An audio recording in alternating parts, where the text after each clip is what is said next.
southwest of Lake Tahoe, Nevada, October 1867. Deborah Harkness came awake with a snap, her hand already steady on the 6-gun under her pillow. Just as fast, she eased off the tension and the trigger. She knew that sound. "Deb, I've got to go." 3-year-old Maddie Sue needed to make a pre-dawn run into the tall grass. It was almost encouraging that, after months of being awakened many mornings in just this way, Deb could still get nervous.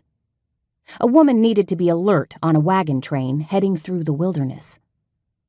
"Shh, honey, I'll take you. Shh." The little girl did her best to wait quietly. 3-year-olds weren't famous for that, while Deb slipped on the heavy coat she used for a blanket. Not waking up Maddie Sue's exhausted parents was always Deb's first goal. After that, not waking up Deb's sister Gwen and Maddie Sue's toddler cousin Ronnie ranked very high. Everyone needed their sleep. Deb had learned early on during this wagon train journey to sleep fully dressed, so it took just seconds to put Maddie Sue's little coat on her. It was sharply cold in the peaks of the Sierra Nevada mountains in October. Deb grabbed her knapsack and shoved her pistol inside. She never, ever left the safety of the wagon train without the bag and the gun. Mr. Scott had stressed this small precaution until it was a reflex. She urged Maddie Sue toward the back of the covered wagon. A whimper stopped her. Ronnie.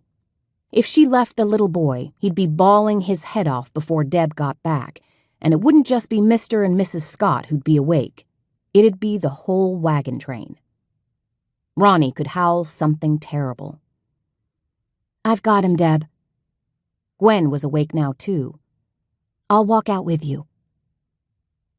In the pitch dark of the wagon, Deb could more hear than see her 18-year-old sister donning her own coat.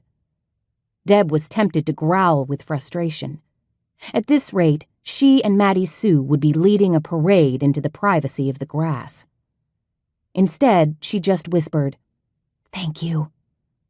She and Gwen had teamed up to keep the Scott children tended in return for a ride across the country. They'd earned every penny of the trip. Now they walked silently away from the small wagon train.